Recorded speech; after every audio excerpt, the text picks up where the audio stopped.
Shalom, Moria yang dikasihi Tuhan.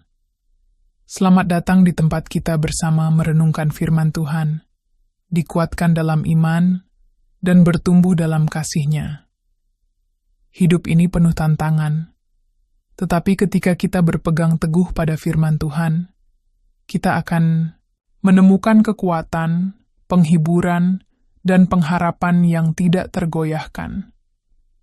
Di channel ini, kita akan belajar lebih dalam tentang kebenaran firman Tuhan, mendapatkan motivasi rohani, serta menemukan jawaban atas berbagai pergumulan hidup melalui perspektif iman. Karena itu, jangan lupa untuk mendukung channel ini dengan menekan tombol like, membagikan video ini kepada teman dan keluarga yang membutuhkan, serta subscribe dan aktifkan lonceng notifikasinya agar Anda tidak ketinggalan renungan terbaru. Bersama, kita berjalan dalam kasih dan anugerah-Nya. Tetap semangat dalam Tuhan, dan mari kita mulai perjalanan rohani kita hari ini. Tuhan Yesus memberkati. Moria yang dikasihi Tuhan, khususnya para ibu yang hadir pada hari ini. Bersyukur kepada Tuhan, karena kita masih diberikan kesempatan untuk datang kepada-Nya, belajar dari firman-Nya, dan bertumbuh dalam kasih-Nya. Hari ini kita akan merenungkan suatu tema yang sangat penting bagi kita sebagai orang tua, yaitu anakku, temanku, berdasarkan Yohanes 15 ayat 11 sampai 17, sebelum mendengarkan firman Tuhan. Mari kita berdoa. Bapa Surgawi, terima kasih atas kesempatan ini untuk mendengar firman-Mu. Kami mohon Roh Kudus-Mu membimbing kami agar hati kami terbuka dan dapat memahami apa yang Engkau kehendaki dalam hidup kami. Biarlah firman-Mu mengubah kami menjadi orang tua yang lebih bijaksana, penuh kasih, dan mampu mendidik anak-anak kami dengan baik. Dalam nama Tuhan Yesus kami berdoa.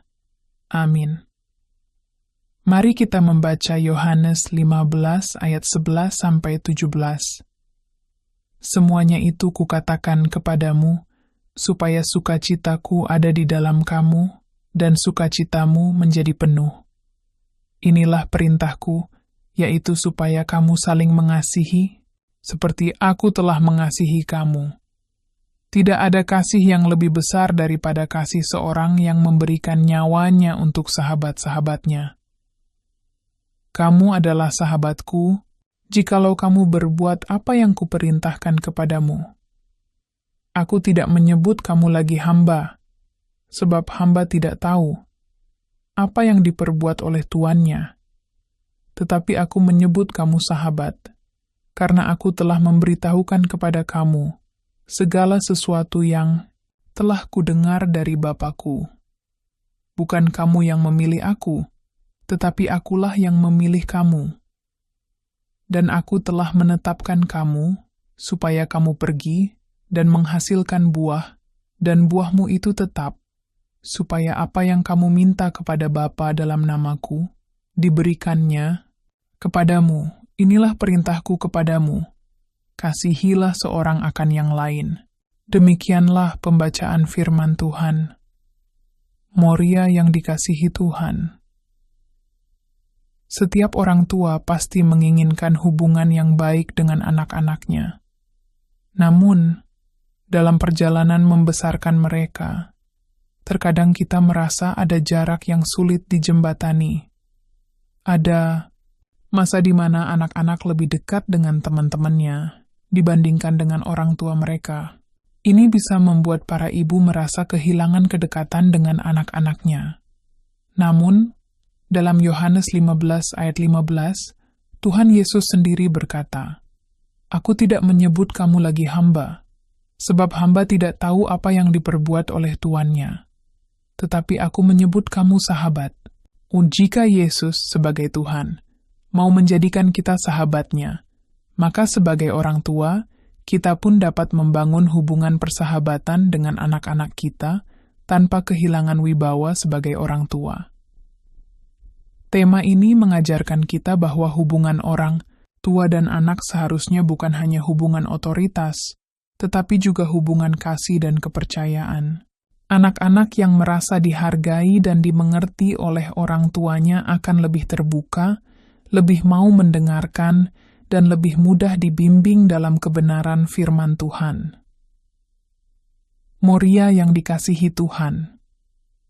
Perikop ini adalah bagian dari pidato perpisahan Yesus, Yohanes 13 ayat 17. Pada bagian sebelumnya, Yohanes 15 ayat 1-10, Yesus berbicara tentang hubungan antara murid dan dirinya dengan perumpamaan pokok anggur dan rantingnya. Dalam Yohanes 15 ayat 11-17, Yesus melanjutkan dengan menegaskan kasih dan perintahnya kepada para murid. Pada waktu itu, Yesus berbicara kepada murid-muridnya di malam sebelum penyalibannya. Dalam konteks Yahudi, kasih dan persahabatan memiliki makna mendalam dalam budaya Yahudi. Dalam Perjanjian Lama, kasih adalah inti hubungan antara Allah dan umatnya. Dalam konteks Roma, dalam dunia Romawi, hubungan antara guru dan murid seringkali berjarak, tetapi Yesus justru menyebut murid-muridnya sebagai sahabat. Ini adalah pernyataan radikal. Ayat 11, Yesus ingin murid-muridnya mengalami sukacita yang penuh. Sukacita ini bukan hanya kebahagiaan biasa, melainkan kegembiraan ilahi yang berasal dari hubungan dengan Allah. Ayat 12, Yesus berkata, "Inilah perintahku, yaitu supaya kamu saling mengasihi, seperti aku telah mengasihi kamu." Perintah utama adalah kasih. Kasihilah seorang akan yang lain, seperti aku telah mengasihi kamu. Ini mencerminkan kasih agape, kasih yang rela berkorban.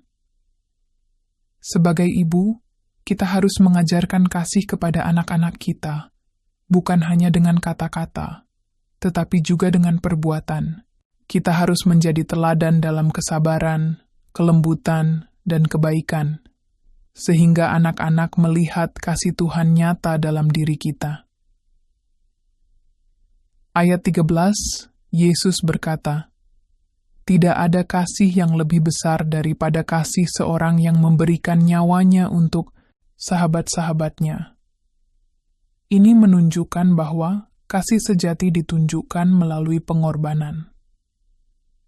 Sebagai orang tua, kasih kita kepada anak-anak harus nyata dalam perhatian, kesabaran, dan pengorbanan. Jika kita ingin menjadi sahabat bagi anak-anak kita harus siap berkorban waktu, tenaga, dan perasaan untuk benar-benar hadir bagi mereka. Ayat 14-15.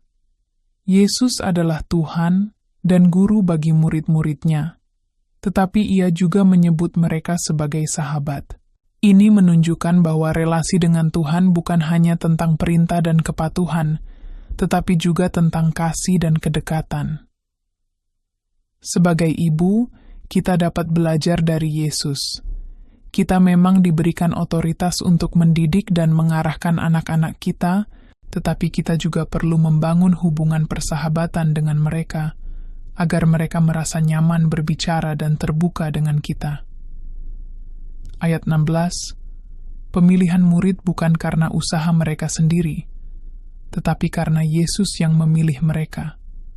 Murid-murid dipanggil untuk berbuah, yaitu menghasilkan hidup yang memuliakan Allah.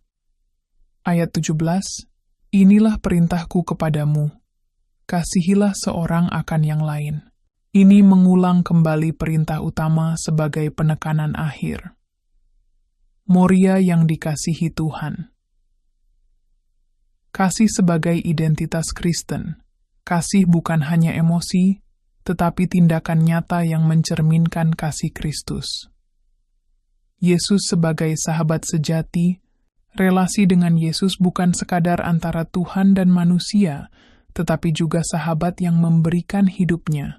3. Misi dan buah yang kekal. Setiap orang percaya dipilih untuk menghasilkan buah, yaitu hidup yang membawa kemuliaan bagi Tuhan. Moria, yang dikasihi Tuhan, ada sebuah ilustrasi. Di sebuah kota kecil, hiduplah seorang ibu bernama Bu Siti. Ia adalah ibu rumah tangga yang penuh kasih dan selalu ingin dekat dengan anaknya, Doni, yang sudah beranjak remaja. Namun, seiring bertambahnya usia Doni, Bu Siti merasa ada yang berubah. Dulu, waktu Doni masih kecil, ia selalu berlari-lari ke dapur sambil teriak, "Mama, Doni mau susu," atau "Mama, Doni mau tidur bareng Mama." Tapi sekarang, yang terdengar hanyalah suara pintu kamar yang ditutup pelan, lalu hening. Bahkan jika Bu Siti mengetuk pintunya, seringkali hanya terdengar jawaban singkat, "Ada apa, Ma?" Sebagai ibu yang penuh kasih dan sedikit kepo, Bu Siti merasa ada sesuatu yang salah. Kenapa Doni tidak dekat dengannya lagi? Suatu hari, saat Bu Siti sedang memasak di dapur, ia melihat Doni asik tertawa-tawa sendiri di ruang tamu. Tapi bukan dengan dirinya. Doni sedang ngobrol seru lewat HP dengan teman-temannya di grup chat. "Oh, jadi sekarang HP lebih menarik dari Mama?" pikir Bu Siti sambil mengaduk sayur asem dengan penuh semangat dan sedikit emosi. Misi menjadi sahabat anak. Dimulai Bu Siti tidak mau menyerah begitu saja. Ia teringat khotbah di gereja minggu lalu tentang Yohanes 15 ayat 15. "Aku tidak menyebut kamu lagi hamba, tetapi aku menyebut kamu sahabat." Bu Siti pun berpikir, kalau Yesus bisa menyebut muridnya sahabat, aku juga bisa jadi sahabat anakku. Maka, dimulailah misi PDKT dengan Doni. Suatu sore, Bu Siti duduk di sebelah Doni yang sedang main game di HP. Bu Siti, Don, Mama lagi kepo nih. Game yang kamu mainin itu apa sih?" Doni melirik sebentar, lalu menjawab singkat, "Mobile Legends, Ma." Bu Siti, "Wih keren, Mama juga dulu jago main game. Dulu Mama sering main Tetris loh." Doni hanya menghela napas. "Ma, itu game zaman batu." Bu Siti agak tersinggung, tapi ia tidak menyerah. "Tapi boleh dong Mama ikutan main?" Doni melongo. "Serius, Ma?" Bu Siti mengangguk semangat. Dan akhirnya, ia mencoba bermain bersama Doni. Hasilnya, kacau balau. Karakter yang dikendalikan Bu Siti tidak bergerak sama sekali. Doni tertawa sampai keluar air mata. "Ma, ini sih bukan main, namanya jadi beban tim." Walaupun kalah telak, Bu Siti senang karena Doni mulai tertawa bersamanya. Beberapa hari kemudian, Doni pulang dari sekolah dengan wajah murung. Biasanya kalau ditanya jawabannya hanya, "Biasa aja, Ma." Tapi kali ini, Bu Siti punya taktik baru. Saat Doni duduk di sofa, Bu Siti ikut duduk di sebelahnya sambil berkata, "Dulu waktu Mama sekolah, Mama pernah dihukum gara-gara ketahuan makan bakso di kelas. Kamu pasti nggak pernah ngalamin hal kayak gitu, kan?" Doni menatap ibunya heran. Lalu tiba-tiba ia mulai cerita. Ma, hari ini Doni dihukum juga. Gara-gara teman Doni bikin keributan di kelas, terus Doni kena imbasnya." Bu Siti langsung bersorak dalam hati. Berhasil. Doni pun mulai bercerita panjang lebar, dan Bu Siti hanya mendengarkan dengan penuh perhatian. Dalam hati ia berkata, "Ternyata kalau kita mau dengar dulu, anak-anak juga mau cerita." Bu Siti sadar bahwa menjadi sahabat anak bukan hanya soal main game atau mendengar cerita mereka. Kasih itu harus nyata dalam tindakan.